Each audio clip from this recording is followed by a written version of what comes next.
Welcome to the UGC EPG Pathshala lecture series in computer science. In this series of lectures, we have been looking at software engineering.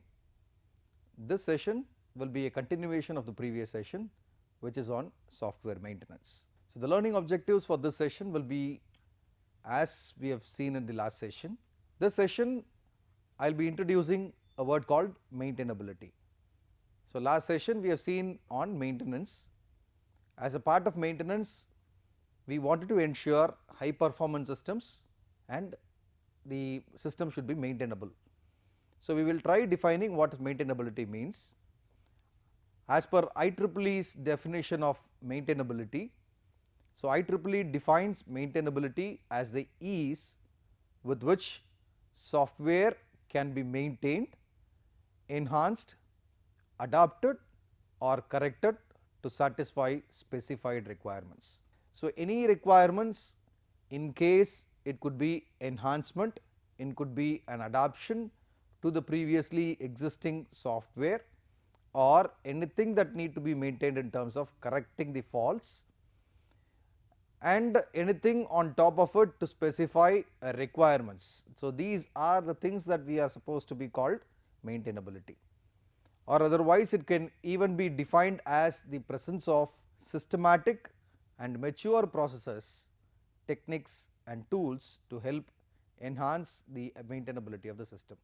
So, anything which has got a mature process, techniques, tools which helps us in the process of enhancing the maintainability, which will be called in the maintenance phase. So, how do we align ourselves with the objectives of the organization? We have seen about organizational change, but then are we really meeting with the objectives of the organization, or are we syncing with the objectives of the organization is the discussion that we are going to have.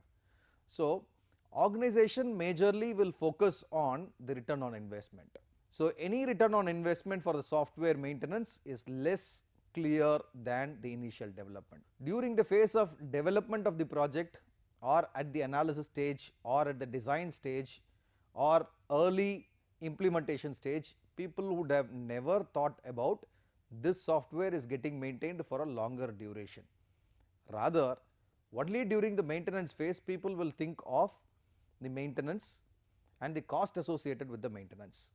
So, what will be the return on investment in case if the software is going to software maintenance category? So, this point will be viewed very well at the senior management level and is often a major activity consuming significant resources with no clear quantifiable benefit for the organization. Specifically talking about the maintenance staff, as you might know, for the development of the entire software there will be personnel associated with the development as a team, but this software maintenance also requires staff who can maintain the entire component of software, but these staffs are to be trained with the actual requirements that was given earlier and the requirements that is posted now. So, maintenance is often not viewed as a glamorous work. So, software maintenance personnel are frequently viewed as second class citizens and the morale therefore suffers. If you are very specific at the processes, initially we will tend to define process.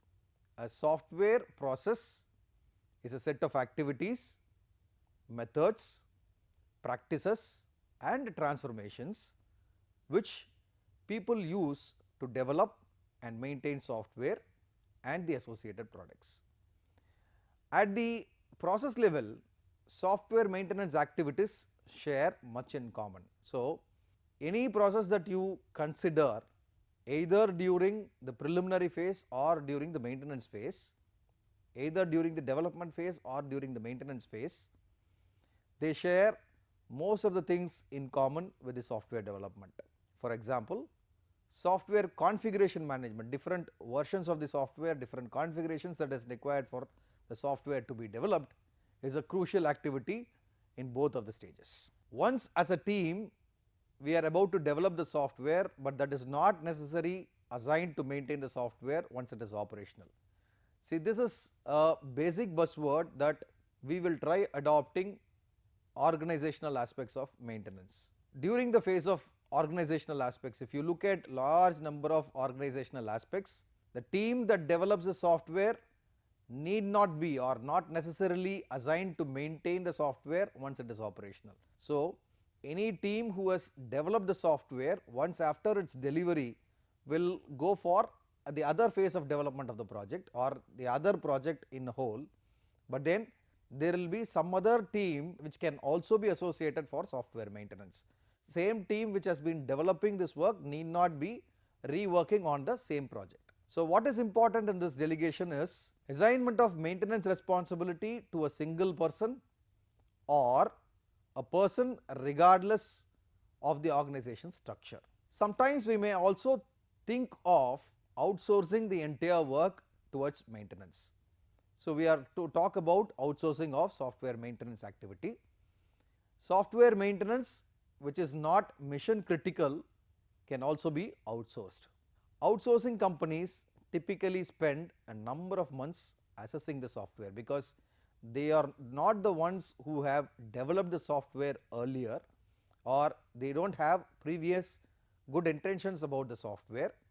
So, sourcing companies typically spend number of months by assessing the software before they will enter into the contractual relationship. So, they take more time in evaluating the software, they take more time in understanding the software, they take more time in assessing the software rather than getting onto a contractual membership in the beginning itself. So, one report state that 50% of outsources provides services without any clear service level agreement. In case of software maintenance, in case of outsourcing, how do we estimate on the cost? So, we have also looked at the impact analysis. Without the maintenance, how would the software run further? Impact analysis identifies system and products affected by a software change request and yields an estimate of the resources required. If you look at International Standards Organization, which states two most popular approaches to estimating resources for software maintenance are the use of parametric models or by the use of user experience. So, either by means of parametric models, we have understood on COCOMO as a model, constructive cost estimation model. Likewise, several parametric models exist. Either we may adopt on the cost estimation model or after delivery the user might have experienced about the software. So, based upon the experience of user's experience, we can still estimate the cost. In case of parametric models, there can be specific measures over which the software can be or to be measured. So, the specific measures of this maintenance software include analyzability, which is nothing but measures of the maintainers effort or resources expanded in trying to diagnose deficiencies or causes of failure or in identifying parts that are to be modified. So, we may have to analyze whether it is to some part where I may have to modify or what are the causes over which a failure has happened or a state under which we try to diagnose various deficiencies. So, these three will be the major problem or major issues that we will tend to do as part of analyzability. The second specific measure is on the changeability. This changeability measures the maintenance effort associated with implementing a specified modification. The third specific measure would be on stability, where measures of the unexpected behavior. Most of the times the software might perform unexpectedly because of some unexpected behavior, including that encountered during the testing. So, during the testing we would have encountered some small errors. Now that after testing or at the stage of maintenance, we might experience the same unexpected behavior of the software to happen. so which affects the stability of the software at one stage. And finally, testability, which measures the maintainers and users effort in trying to test the modified software. So it is needless to say that testing should be carried out at every phase, not only during the phase of ADCT. Once after delivery, if the product is to be maintained or the software is to be maintained, even then if any specific code has been rewritten or any analysis has been reworked, so testing should again be repeated. So that is why we give more importance to maintenance and testing rather than the normal flows. In an overall context, maintenance process has this flow. If there is any modification request, this modification request is initially considered for classification and identification. So we tend to classify the modification whether under any specific category. Say we have distinguished by category called corrective measure, corrective maintenance, predictive maintenance, perfective maintenance, and so likewise we will tend to classify any specific modification under any one of the maintenance category and identify what is to be done. Later we go with the actual software development cycle phase, where we analyze, we design, we implement, and we do a system test, we do an acceptance test, and it will be delivered. So this is the entire phase of software development life cycle, where A, D, C, T plays a vital role. But then once having given for acceptance testing and delivery, delivered, the process is actually to be maintained. But during the phase of maintenance, if any modification has been requested, only then we are trying to consider this request, classify and identify and proceed further. In the maintenance process, considerably we vary depending on the different types of software being maintained, the development process used in an organization, and people involved in this process. Supposing that we have a change request in the modification, or we have a modification to be done and which has been requested, we will initially tend to analyze on the impact of that modification, and we will recall on the release planning, when it can be completed and when is the software expected to be released, and we can look at change implementation, then go for system release. So this in turn takes up a feedback. After system release, change request can be taken. This we have seen it in the previous slide, where modification every now and then requested has to go through the entire flow before it getting released to the system. And change implementation feedback has also been taken for release planning, and with the release planning we have stages called fault repair, platform adaptation, and system enhancement. So in case if there is some fault that has happened, say we do a corrective measure and corrective maintenance has been done. Platform adaptation, where we wanted a change of platform from one technology to other technology, or we wanted to enhance the system from one version to the other version. So anything that is planned before release, we change it, we take it to the change implementation phase. When we look at unique activities associated with the maintenance, maintenance incorporates transition as one of its unique activity. If you look at transition as a sequence of activities during which software is transferred progressively from the developer to the maintainer. So any sequence of activities which are transferred from the developer to the maintainer, so those are supposed to be the transition phase. So this is unique, which has not happened during the software development, early stages of software development life cycle. Then we have another unique phase which is called modification request acceptance or modification request rejection, which works over a certain size, effort, complexity, and may be rejected by maintainers and rerouted to a developer. Modification request and problem report help desk, where the end user support function that triggers the assessment, prioritization, and costing of modification requests. So at the help desk, we consider majorly on the assessment, prioritization, and costing of modification request. we do take an impact analysis which we would have not studied during the requirements elicitation phase. We also look after software support, where we take in the help and advice to users concerning a request for information. So, this software support might help in terms of business rules, validation, data meaning, and ad hoc request and report preparation. There could be various support activities which could be associated with regard to maintenance. So, software maintenance planning, software configuration management, verification, validation, software quality assurance, reviews, audits and user training are the support activities associated with the maintenance phase. When we are very specific on the maintenance planning activity, that is either during the release or version planning, we collect the dates of availability of individual request.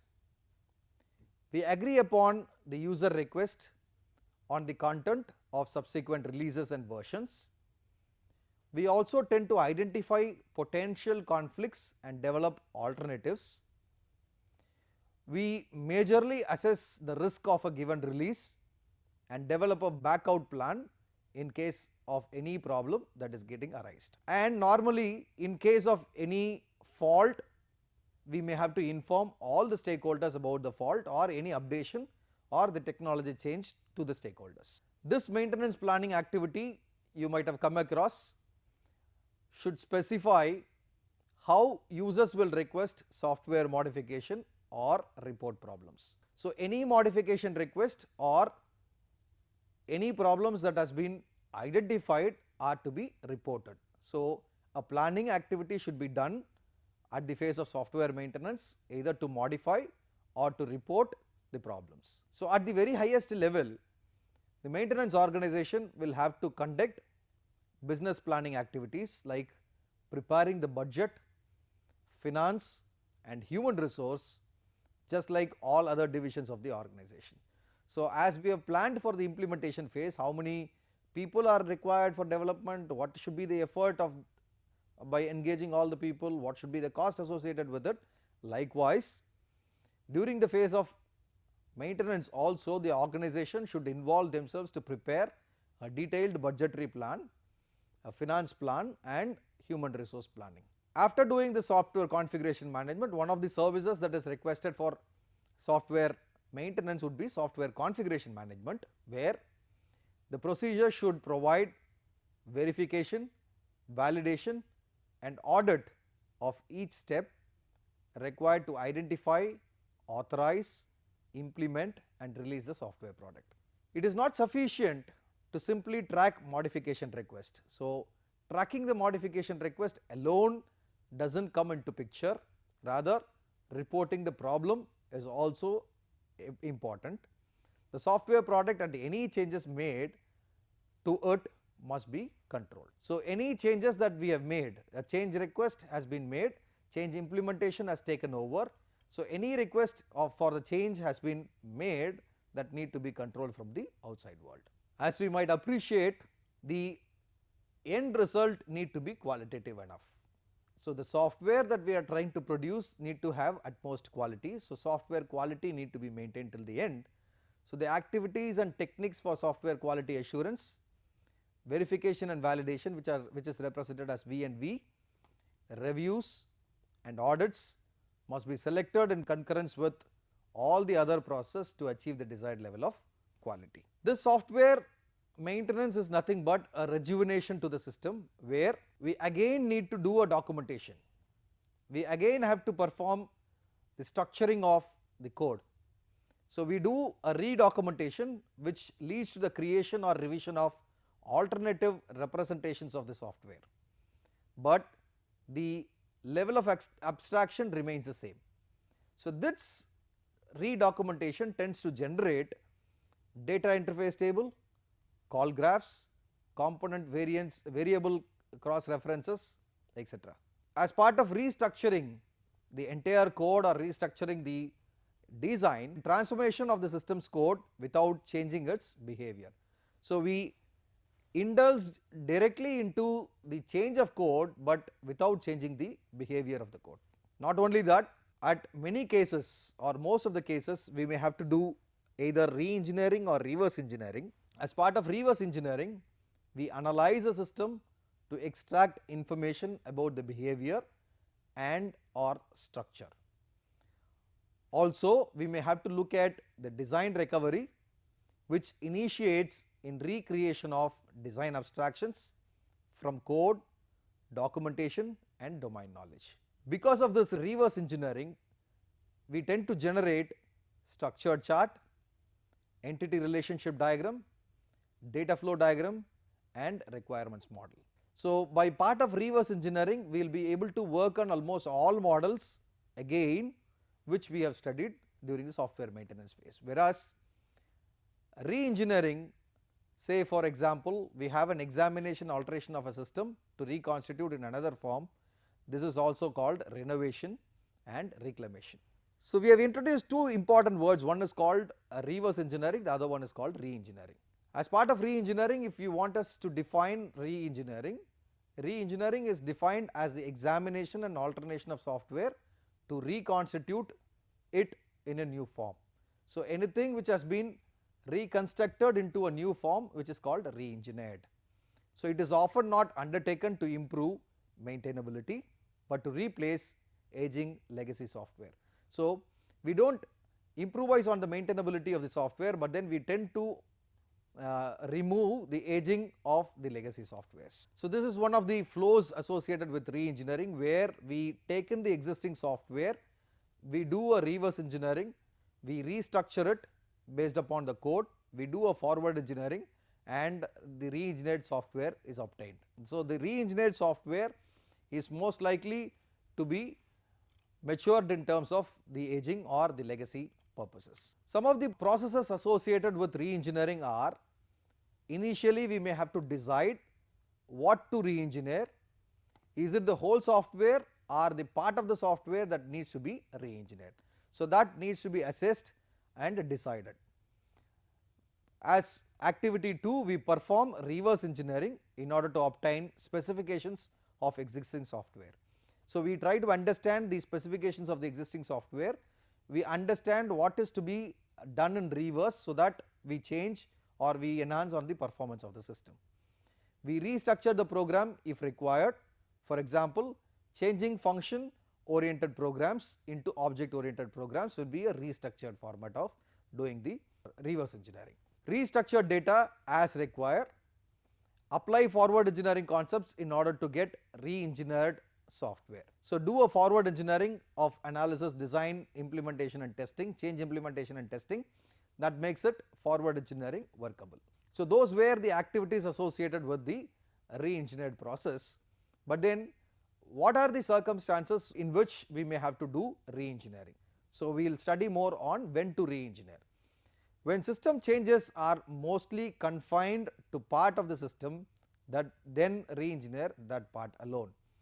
When hardware or software support becomes obsolete, so in case the hardware that has been supported with becomes obsolete, then we may have to re-engineer the entire process, or the software that has been provided are the earlier versions of software which cannot support higher hardware capacity, then we may have to re-engineer. The third one is about when tools to support restructuring are available.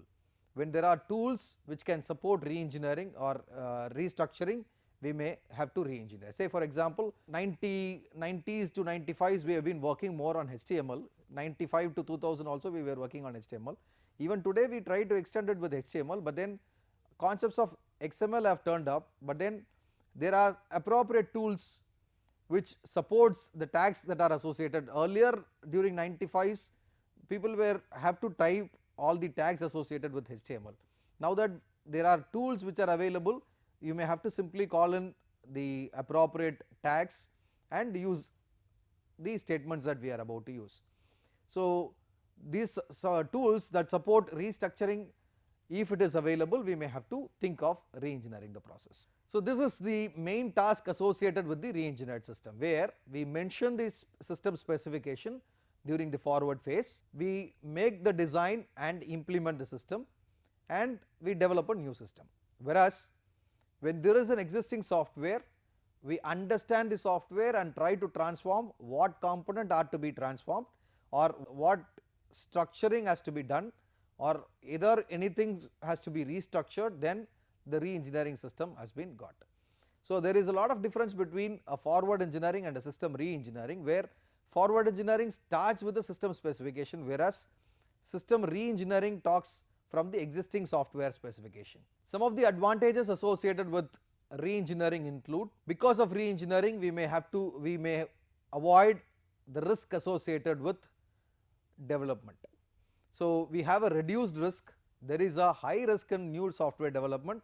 There may be development problems, staffing problems and specification problems, because of which the risk has been reduced to a large extent. Not only that, there can be a reduced cost also. So, the cost of re-engineering is often significantly less than the cost of developing a new software. So, maintenance, re-engineering, restructuring of the software consumes lesser of a cost when compared to the redevelopment of the, or when compared to the new development of the software. So, as a summary, in this particular session of software maintenance, we have looked at the need for software maintenance. Not only that, we have identified on different categories of software maintenance, which includes corrective maintenance, adaptive maintenance, perfective maintenance and predictive maintenance. And we have initiated on some of the very specific measures, either it could be performance measures or it could be a COCOMO model is one of the measures that we have already looked at. Likewise, for maintenance we have specific measures called analyzability, changeability, stability and testability. And we have also looked at different maintenance activities like transition, modification request acceptance and rejection, modification request and problem report, help desk, impact analysis and software support. Not only that, we are also looking at different techniques for maintenance, which starts with program comprehension, re-engineering, reverse engineering and refactoring. Now that we have seen more on re-engineering and reverse engineering, we will look at reverse engineering and refactoring in detail. Thank you.